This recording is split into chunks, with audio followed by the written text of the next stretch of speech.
దేవుని నామమునకు స్తోత్రములని నాటి ధ్యానాంశము అపోస్తులుడైన పౌలు తీతుకు వ్రాసిన పత్రిక. మొదటి 4 వచనములండి. పౌలు ఎవరిని ప్రత్యేక పని నిమిత్తము నియమించినను తనకున్న అధికారమును హక్కును ప్రస్తావించి పత్రికలో వ్రాయట మనము గమనించగలమండి. పౌలుకున్న ఆధిక్యతలు ఏమనగా దేవుని దాసుడు, యేసుక్రీస్తు అపోస్తలుడు. ఈ అధికారముతో తీతునకు కూడా ఆజ్ఞాపించుచున్నాడు. ఏమని? సువార్థికుడుగా సువార్త ప్రకటించుటకు ఏర్పరచబడినవాడు, అపోస్తలుడుగా పంపబడినవాడు, దాసుడుగా దేవుని పరిచర్యను చేయుటకు సమర్పించుకొనినవాడు. పౌలు ఈ పత్రికను వ్రాయటకు గల ముఖ్య ఉద్దేశము ఏమనగా దేవుడు ఏర్పరచుకొనిన వారి విశ్వాస నిమిత్తము నిత్య జీవమును గూర్చిన నిరీక్షణతో కూడిన భక్తికి ఆధారమగు సత్య విషయమైన అనుభవ జ్ఞానము నిమిత్తమును వ్రాయిచున్నట్లు ఇక్కడ గమనించగలమండి.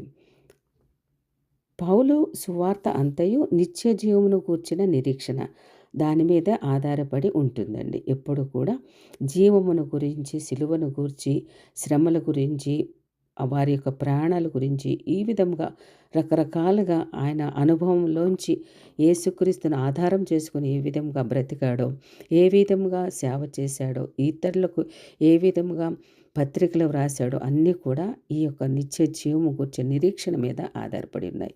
విశ్వాసులు సకల ప్రజలను నిత్య జీవం పొందుటకు సిద్ధపరచుకునే నిమిత్తము ప్రకటించుచున్నాడు. ఇతరులకు అనుభవ జ్ఞానమును పొందుటకు సహాయపడుటకును వ్రాయిచున్నాడు. విశ్వాసము మరియు జ్ఞానము వారిని నిజమైన భక్తి గల వారిగా చేయాలని అతని యొక్క ఆశ. దేవుడు అనాది కాలం నుండి కలిగి ఉన్న సంకల్పము, వాగ్దానము మానవులందరూ రక్షణ పొందవలననేదే కదండి. దేవుడు అనాది కాలం నుండి నిత్య జీవమును గూర్చిన వాగ్దానం చేసి ఉన్నాడు.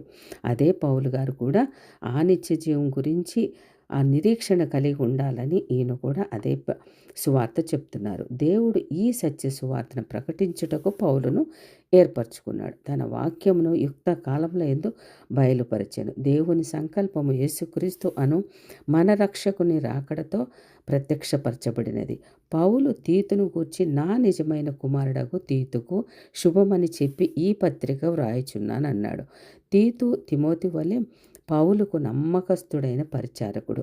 పౌలు కష్టకాలంలో తీతు తోడుగా ఉన్నాడు. గలతీయులకు రాసిన పత్రిక 2:1 ప్రకారం కొరింథీ సమస్యల పరిష్కారంలో పౌలు తీతును వాడుకున్నాడు. కొరింథీయులకు రాసిన 2వ పత్రిక 8:16 ప్రకారం పౌలు ఆత్మీయ కుమారుడు, తీతు తన సహోదరుడు. కొరింథీయులకు రాసిన 2వ పత్రిక 2:13 ప్రకారము పాలిభాగస్థుడని 2వ కొరింథీయుల పత్రిక 2:8 ప్రకారము ప్రస్తుతము తీతును క్రేతుకు పంపి సంఘ సమస్యల పరిష్కారం చేయుటకు కష్టమైన పని అప్పగించాడు.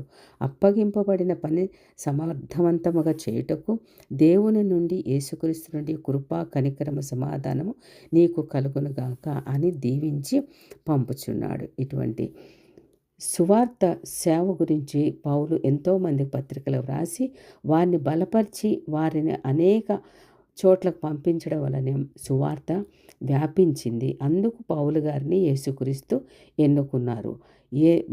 నిత్య జీవము గురించి సువార్త ప్రకటించడానికి ఎన్నుకున్నారు. ఆమేన్.